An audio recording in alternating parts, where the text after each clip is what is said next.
Chào mừng quý vị đến với chương trình Tàng Kinh Các, nơi đây chia sẻ những câu chuyện về trí tuệ người xưa, những bài học thành công từ cổ đến kim mà ai trong đời cũng một lần nên áp dụng. Chương trình Tàng Kinh Các mở ra cho bạn thấy những tấm gương về năng lực phán đoán, phân tích và năng lực phát minh sáng tạo phi phàm của các nhân vật thông minh giàu trí tuệ. Nếu như bạn có thể lĩnh hội được phương pháp và kỹ xảo tư duy của các nhân vật thông minh giàu trí tuệ đó, thì mời quý vị hãy theo dõi và thực hành ngay câu chuyện của ngày hôm nay. Trí vật trời bất khả phá vỡ, lĩnh hội được, cả đời sẽ an nhiên. 9 chân lý được cổ nhân đúc kết cho hậu thế sau đây sẽ giúp cuộc đời bạn đổi khác. Hãy nghe và ngẫm. 1. Để mọi việc xuôi như nước chảy. Nước là vật chất không sở hữu hình dáng cố định, cứ thuận thế thuận dòng mà lưu chuyển. Thế nhưng cố nhân cũng có câu, núi không cản nổi nước, nước chảy đá mòn. Bởi vậy, cư xử nhu hòa, thuận thế thời, giống dòng nước thì tất cả mọi việc sẽ hanh thông, được như ý nguyện. Tất cả những điều ấy được gói gọn trong quan niệm không tranh giành. Không tranh giành khác với thái độ không cầu tiến, bởi việc hạn chế tranh giành bày tỏ lòng tôn trọng quy luật tự nhiên, tránh phá vỡ thế cân bằng của vạn sự, vạn vật. Không vì cái nhỏ mà đánh mất cái lớn, càng không vì dòng đời vạn biến mà đánh mất bản thân. Hành sự cũng không nên gấp gáp, bởi có câu dục tốc bất bạt. Trước khi làm bất cứ việc gì, bạn cũng nên cân nhắc thật kỹ, sau đó định ra kế hoạch rồi cẩn trọng thực hiện từng bước một. Cách hành sự ấy cũng giống như dòng nước, chậm chậm chảy xuôi, không phân sau trước, không lấy làm gấp gáp. Lại nói nước chảy nhỏ thì dòng chảy ắt sẽ dài, tới một ngày nhất định sẽ tụ thành dòng lớn. Bởi vậy người càng muốn giỏi giang càng phải học được sự khiêm nhường, càng cần rèn luyện thái độ không tranh giành thì mới mong có ngày vươn lên. 2. Kẻ tham lam vô độ sẽ đánh mất nhiều cơ hội trong đời. Một người nếu mang trong mình tham vọng quá lớn thì chẳng mấy chốc sẽ đánh mất trí tuệ của thiên lương. Vậy nên người xưa mới có quan niệm mê muội đánh mất lý trí, tham dục khiến bản thân lụi bại. Ở trên đời, phàm là kẻ hám tài, tham quyền háo sắc, chẳng có người nào giữ lại được lý trí, mà một khi lý trí đã không còn thì ngay tới tính mạng cũng mong manh như chỉ mảnh treo chuông. Không biết trân trọng những gì mình đang có, không chịu tu dưỡng, không học cách kiểm soát dục vọng, đều là những con đường ngắn nhất đẩy chúng ta vào cảnh hiểm nguy. Nên nhớ, người không có khả năng tự chủ thì không có đủ tư cách bàn đến chuyện nhân sinh. 3. Quân tử hiểu mệnh chứ không xem mệnh. Vạn vật trên thế gian có thời, có vận, có thế. Thời tức là thời cơ. Có thiên thời mà vận số chưa tới thì cũng khó tránh khỏi thất bại. Vận là sự hòa hợp giữa thiên thời địa lợi nhân hòa. Ba thứ này chưa hợp, vận tự nhiên sẽ không luân chuyển. Số mệnh con người cũng vì thế mà gặp nguy. Thế nghĩa là tiềm lực. Tiềm lực càng lớn, năng lượng càng nhiều. Tiềm lực mạnh thì sức lực của ta chẳng khác nào thác đổ.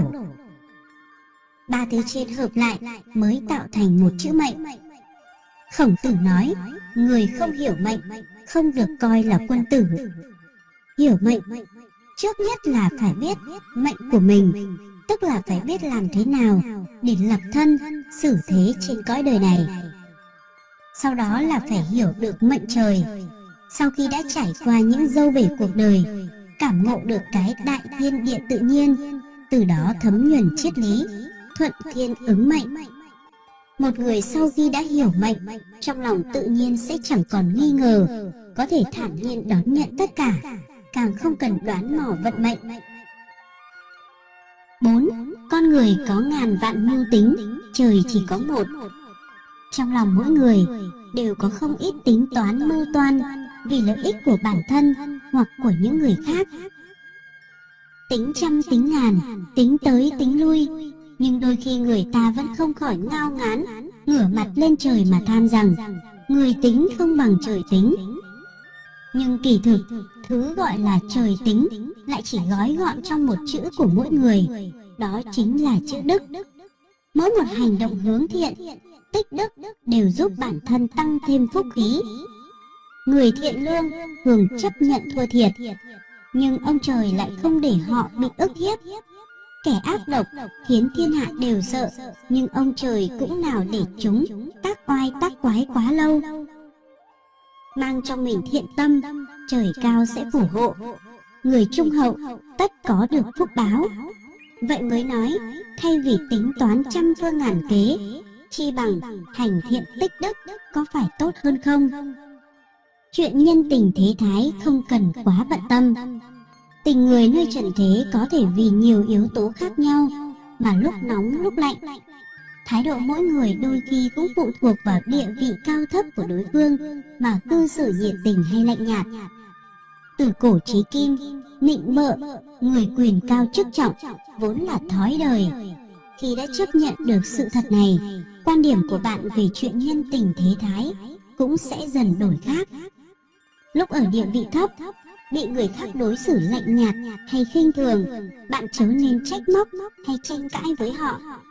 Khi đã ở địa vị cao hơn, được nhiều người vây quanh, bạn càng không nên thấy vậy mà đắc ý, kiêu ngạo. Giữ lòng tỉnh táo chân thành, đối đãi với mọi người, đó mới là chuyện ta cần chuyên tâm. Ngược lại, thái độ của đối phương có thật lòng hay không cũng chớ nên bận lòng. 6. Gỗ thẳng chặt trước, giếng ngọt sớm cạn. Gỗ quá thẳng sẽ bị chặt trước, giếng nước quá ngọt sớm sẽ bị khai thác đến mức khô cạn. Cũng giống như vậy, khi đứng ở vị trí cao hơn người khác, bị đố kỵ là điều khó tránh khỏi. Không thích người khác tốt hơn mình là một biểu hiện phổ biến của thói ghen tị ở con người. Vì vậy, mang trong mình tài hoa là một chuyện tốt, nhưng cũng chớ dại mang cái tài đi khoe khoang, phô trương khắp nơi. Cậy tài khinh người là một biểu hiện của sự nông cạn, còn dùng tài để khoe mẽ lại chỉ mang tới tai vạ và đố kỵ mà thôi. 7. Trung hòa là phúc, cực đoan là họa. Trong lòng bình thản, làm việc trung dung, người như vậy ắt có phúc khí. Ngược lại, kẻ mang tính tình cực đoan, hành sự bất cẩn thì đi đường nào cũng không thuận. Năm xưa, khi Tăng Quốc Viên làm chức Tổng đốc Lưỡng Giao, có người từng tiến cử với ông mấy vị nhân tài. Trong đó nhân vật nổi tiếng thời bấy giờ, danh sĩ Lưu Tích Hồng. Lưu Tích Hồng nổi danh với các hành vi văn tốt, từ ngữ trau chuốt, văn phong trôi chảy, bay bổng.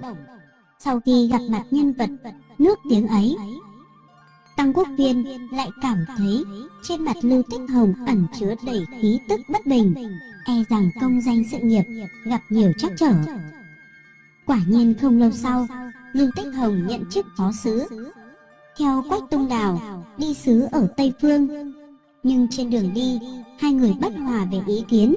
Quách Tung Đào nhờ được chủ chánh Lý Hồng Chương bao che nên thắng thế, khiến Lưu Tích Hồng bị bãi chức phó sứ. Danh sĩ họ Lưu lúc ấy vô cùng bất bình, tính tình càng trở nên cực đoan, nói năng lỗ mãng, mang tới đồng hương cũng ngày càng xa lánh. Có dịp Lưu Tích Hồng mở tiệc mời bằng hữu tham dự, nhưng cuối cùng không một ai tới dự. Không lâu sau đó, danh sĩ ấy cũng vì u uất mà qua đời. 8. Ít biến là phúc, đa nghi là họa. Hạnh phúc lớn nhất của một người chính là không có chuyện buồn phiền để ở trong lòng. Tai họa lớn nhất của một người lại là nghi ngờ người đối xử tốt với mình. Nguồn gốc của thị phi thường bắt đầu từ thái độ đa nghi. Thái độ tiêu cực ấy vốn không có lợi trong quan hệ giữa người với người. Có lẽ chỉ khi bận tới tối tăm mặt mũi, chìm nghỉm trong một núi công việc, mệt mỏi tới nỗi đặt lưng là ngủ, tới giờ là ăn, chẳng có thời gian lo nghĩ những việc khác, đó mới thực sự là lúc ta hạnh phúc nhất. 9. Mất 2 năm để học nói, nhưng mất cả đời để học cách im lặng. Người xưa có câu, lắm lời là căn bệnh đầu tiên trong việc đối nhân xử thế. Động không bằng tĩnh, Nói nhiều vốn chẳng bằng im lặng. Có những người, có những việc mà ta nói càng nhiều, khoảng cách giữa hai bên càng xa, mâu thuẫn cũng càng lúc càng lớn. Trong giao tiếp thường ngày, nhiều người có thói quen vội vã, gấp gáp, muốn bày tỏ quan điểm của bản thân, dẫn tới tình trạng nói liên miên mà chẳng hề quan tâm tới thái độ của đối phương. Thay vì đem hết ruột gan phơi trước mặt người khác thông qua lời nói, chỉ bằng hãy học cách giữ im lặng. Miệng lưỡi luyến thắng, giỏi thao thao bất tuyệt, đôi khi không thể tỏa sáng, nhưng người trầm mặc, ít nói, cất giữ nhiều suy nghĩ trong lòng lại càng toát lên vẻ thâm thúy. Hai việc tuyệt đối không thể đợi ở đời, đừng chần chừ kẻo hối không kịp. Hai việc này nếu vẫn đang chờ đợi, chần chừ hay băn khoăn, mỗi chúng ta nên nhanh chóng xem lại và hành động càng sớm càng tốt. Đời người vô thường, việc đời khó đoán trước, đôi khi những biến cố xảy ra bất ngờ, nằm ngoài tưởng tượng của con người. Trong khi đó sinh mệnh mỏng manh, chỉ trong giây phút đã có thể ly biệt xa cách. Vì thế ở đời, có những việc chúng ta tuyệt đối không nên chờ đợi. Những việc không thể chờ đợi. 1. Hiếu kính với cha mẹ. Trên thế giới này, có vô số việc có thể chờ đợi, nhưng hiếu kính với cha mẹ thì không. Cây muốn lặng nhưng gió chẳng đừng. Không biết đã có bao nhiêu con người muốn chăm sóc bù đắp cho bố mẹ, nhưng song thân không thể đợi được đến lúc đó. Từ khi chúng ta học nói, cho đến khi trưởng thành xây dựng cuộc sống riêng, thử hỏi từng giai đoạn trong quá trình đó, có giai đoạn nào không có tâm huyết của mẹ cha? Chúng ta khôn lớn thành người, cũng là lúc cha mẹ già đi từng ngày. Vì thế kính hiếu với cha mẹ là việc phải đặt lên hàng đầu, càng sớm càng tốt. Ơn dưỡng dục nặng tựa núi, nếu không thể báo đáp, cả đời người làm con sẽ phải sống trong hối tiếc. 2. Chăm sóc sức khỏe. Sức khỏe là vốn liếng căn bản nhất của cuộc đời mỗi con người. Chớ dại dột hay xem nhẹ mà đợi đến khi có bệnh đầy người mới hối không kịp. Khi còn trẻ, con người ta có thể mang bán sức, lấy tiền mà ít ai nhận thức rõ rằng khi về già, có mang bao nhiêu tiền ra cũng khó có thể đổi lại được sức khỏe và mạng sống. Trách nhiệm trên vai càng nặng, càng phải coi trọng sức khỏe của bản thân. Đừng thấu chi sinh mệnh mà hãy tranh thủ lúc còn khỏe mạnh, dẻo dai, vận động tăng cường thể lực, thể chất cho bản thân. Cảm ơn quý vị đã quan tâm theo dõi. Hãy giúp chương trình Tàng Kinh Các ngày càng phát triển. Xin hãy vui lòng ấn nút đăng ký và ấn nút chuông thông báo để đón xem chương trình mới nhất và chia sẻ rộng rãi để giúp quý khán giả khác cũng nhanh thành công hơn. Cho đi là được nhận lại. Xin cảm ơn.